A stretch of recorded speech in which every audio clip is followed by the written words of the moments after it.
क्या आपने कभी खुद से नफरत की है? इतनी ज्यादा कि आईने में अपनी ही आंखों में देखना एक सजा जैसा लगे? मैंने की है। क्या आपने कभी इतना अकेला महसूस किया है कि अपनी ही चीखें आपको सुनाई न दें, जैसे आप एक अंधेरी, खामोश दुनिया में कैद हों और बाहर निकलने का कोई रास्ता ना हो? मैं उस दुनिया में रह चुकी हूँ। मेरा नाम लुइस हे है और आज मैं आपको अपनी कहानी सुनाना चाहती हूँ। पर यह सिर्फ मेरे दर्द की कहानी नहीं है, ये उस रोशनी की कहानी है जो गहरे से गहरे अंधेरे में भी मिल जाती है। ये कहानी आपको ये यकीन दिलाने के लिए है कि आप भी उस रोशनी को ढूंढ सकती हैं, क्योंकि मैंने उसे ढूंढा है और मैं आपको बताऊंगी कैसे।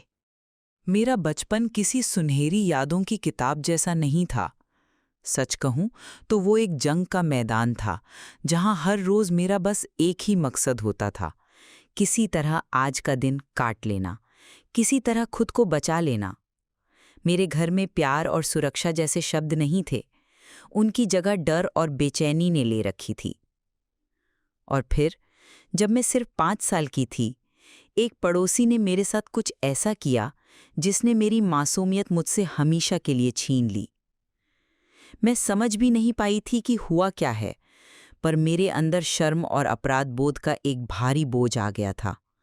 मुझे लगने लगा कि मैं खराब हूँ, गंदी हूँ, और ये जहरीला एहसास मैंने दशकों तक एक गहरे राज की तरह अपने दिल में छुपाए रखा। मेरे घर का माहौल भी मेरे जख्मों पर मरहम लगाने की जगह उन पर नमक छिड़कता था। मेरे सौतेले पिता का गुस्सा मुझ पर और मेरी माँ पर निकलता था। मुझे आज भी वो दिन याद है। मेरे दांत में भयानक दर्द था। डॉक्टर के पास जब मेरा दांत निकाला गया तो मैं दर्द से बेहोश हो गई, और जब मेरी आंख खुली तो प्यार और हमदर्दी की जगह मेरे सौतेले पिता ने मेरे गाल पर एक जोरदार थप्पड़ मारा। उस दिन मैंने सीखा कि दर्द में भी अकेले ही रोना पड़ता है। स्कूल में भी मैं अकेली थी। बच्चों की भीड़ में भी मैं किसी को नजर नहीं आती थी। मुझे लगने लगा था कि मुझ में ही कोई कमी है, कि मैं प्यार के लायक ही नहीं हूं। 15 साल की उम्र में मैंने वो घुटन भरा माहौल छोड़ दिया। मैं घर से भाग गई, पर मुश्किलें मेरा पीछा कहाँ छोड़ने वाली थीं। 16 साल की उम्र में मैं एक बच्ची की माँ बनी। मैं खुद एक बच्ची थी, इस बड़ी सी दुनिया में बिल्कुल अकेली और बेसहारा। मैंने अपनी जिंदगी का सबसे मुश्किल फैसला लिया।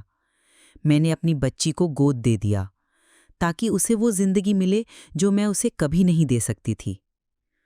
उस दिन सिर्फ मेरी बच्ची मुझसे दूर नहीं हुई, उस दिन मेरा एक हिस्सा भी हमेशा के लिए मर गया। मेरे मन ने मुझे फिर कहा, तुम एक अच्छी माँ भी नहीं बन सकी। इसके बाद कई साल बस खुद को साबित करने की कोशिश में गुजर गए। मैंने न्यूयॉर्क में एक सफल मॉडल के तौर पर काम किया, एक अमीर आदमी से शादी की। 14 साल तक मैं उस शादी में रही, ये सोचकर कि शायद मुझे वो प्यार और सुरक्षा मिल गई है जिसका मैं हमेशा सपना देखती थी। पर एक दिन मेरे पति ने कहा कि वो किसी और से प्यार करते हैं और वो मुझे छोड़ रहे हैं।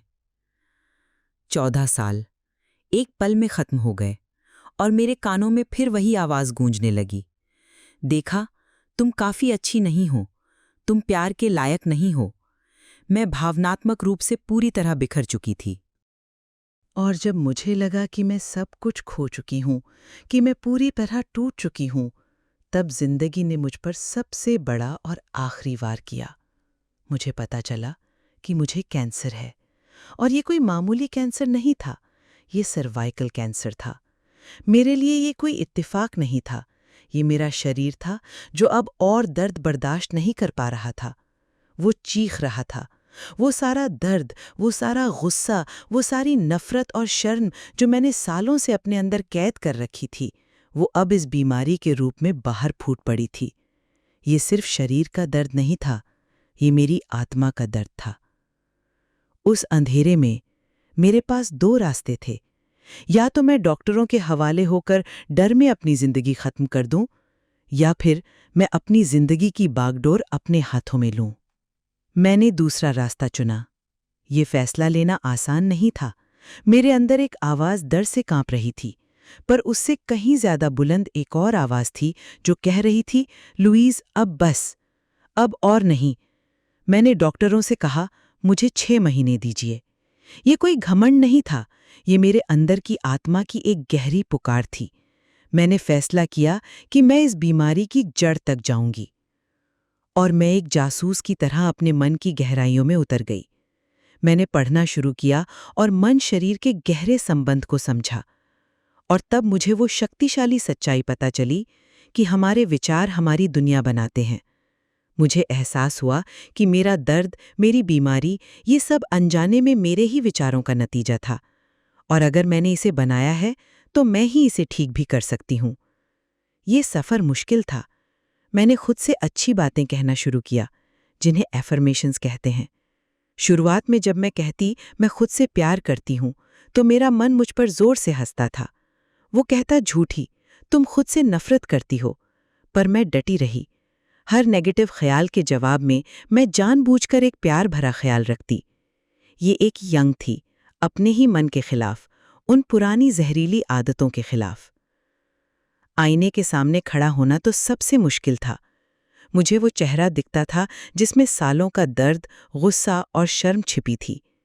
कई दिनों तक तो मैं सिर्फ रोती रही, पर फिर एक दिन आंसुओं के पार मुझे वो 5 साल की डरी हुई बच्ची दिखाई दी जो आज भी मेरे अंदर थी।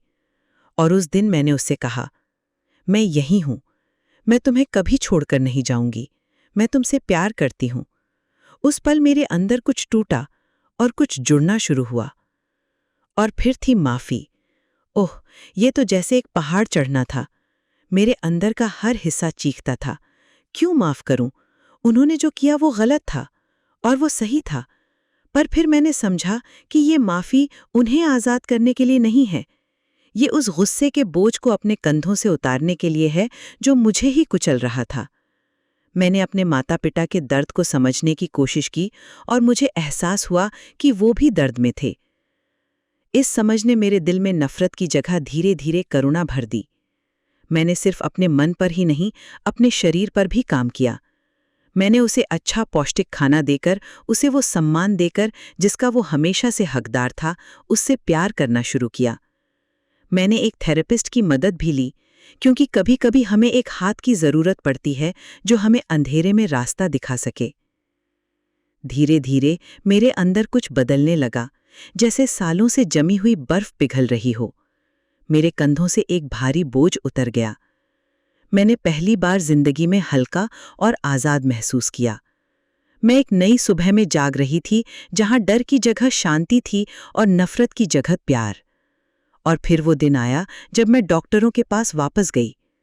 मेरा शरीर, जो मेरे दर्द का नक्शा बन चुका था, अब मेरे प्यार की कहानी कह रहा था। वो पूरी तरह से स्वस्थ था। कैंसर जा चुका था। मेरी कहानी इस धरती पर पूरी हो चुकी है। 2017 में मैंने इस शरीर को अलविदा कहा, पर मेरी ऊर्जा, मेरा प्यार और मेरा संदेश, वो आज भी जिंदा है। वो कभी खत्म नहीं हो सकता।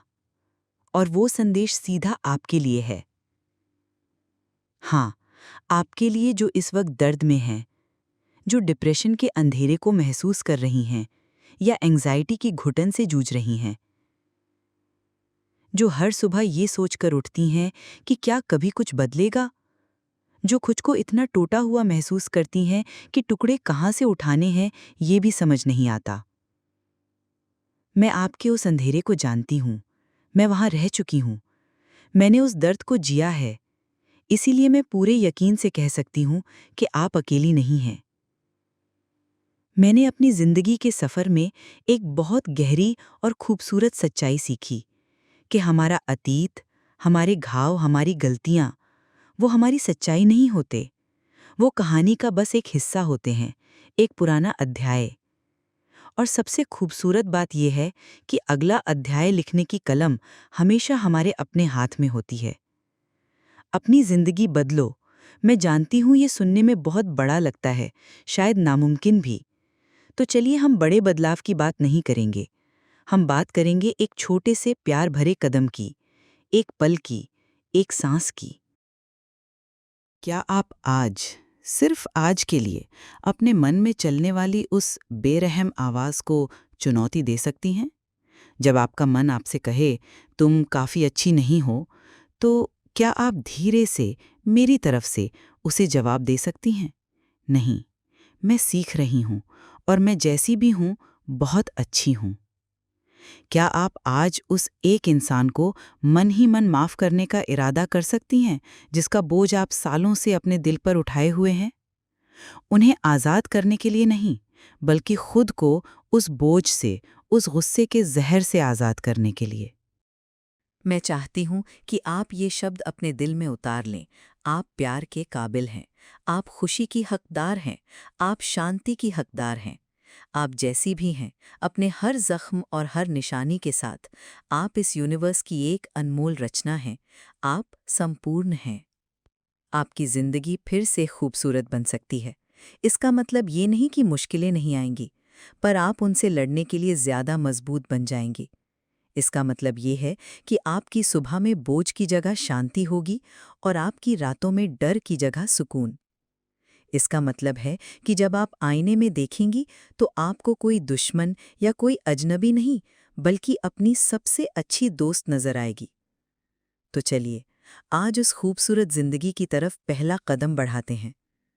अगर आपको मेरी कहानी से हिम्मत मिली है, तो इस हिम्मत को आगे बढ़ाइए। इस वीडियो को उन सभी के साथ शेयर करें जिन्हें ये सुनने की ज़रूरत है कि उम्मीद अभी बाकी है। और नीचे कमेंट्स में वो एक बात लिखिए जो आप आज से खुद में पसंद करना शुरू करेंगी। अपने लिए उस प्यार का बीज आज बोइए, चाहे वो कितना भी छोटा क्यों ना लगे। और आज रात सोने से पहले आईने में अपनी आंखों से मिलिएगा। कुछ कहने की ज़रूरत नहीं है, बस एक पल के लिए अपनी आंखों में झांकिएगा और उस इंसान को देखिएगा जो इतने तूफानों से लड़कर आज भी यहाँ खड़ा है। और फिर उसे एक हल्की सी, सच्ची सी मुस्कान दीजिएगा, क्योंकि आपकी महान और खूबसूरत जिंदगी का सफ़र बस उसी एक छोटी सी हिम्मत भरी मुस्कान से ही शुरू होता है। शुरुआत वहीं से होती है।